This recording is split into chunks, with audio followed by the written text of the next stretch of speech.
हुकूमत तेलंगाना ने Hyderabad metro rail project की तोसी के सिलसिले में अरकान पार्लियामेंट के लिए बेदारी प्रोग्राम का इनेकाद किया। इस तकरीब का मकसद मेट्रो रेल नेटवर्क के मुजवजा फेज 2 के लिए इत्तेफाक राय पैदा करना और हिमायत हासिल करना था। डिप्टी चीफ मिनिस्टर भट्टी विक्रमार्का, सड़कों और इमारतों के वजीर कोमट रेड्डी वेंकट रेड्डी और डिप्टी स्पीकर डॉक्टर रामचंद्र नायक ने इस तकरीब में शिरकत की। मीटिंग से खिताब करते हुए वज़रा ने मेट्रो की तोसी के लिए मरकजी हुकूमत की मंजूरियों को तेज करने के लिए इज्तिमाई कोशिशों की जरूरत पर जोर दिया।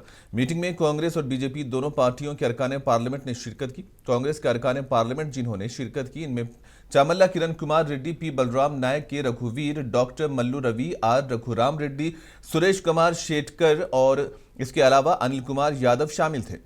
बीजेपी की तरफ से एमपी ईटेला राजेंद्र, एम रघुनंदन राव और कोंडा विश्वेश्वर रेड्डी भी मौजूद थे। मेट्रो रेल के मैनेजिंग डायरेक्टर एनवीएस रेड्डी ने प्रोजेक्ट के बारे में तफसीली प्रेजेंटेशन पेश की। इन्होंने मुजवजा फेज 2 मनसूबों के तहत मुख्तलिफ पहलुओं की भी वजाहत की है और इसी दौरान इन्होंने अरकान पार्लियामान की जानिब से उठाए गए सवालात और खदशात को दूर किया।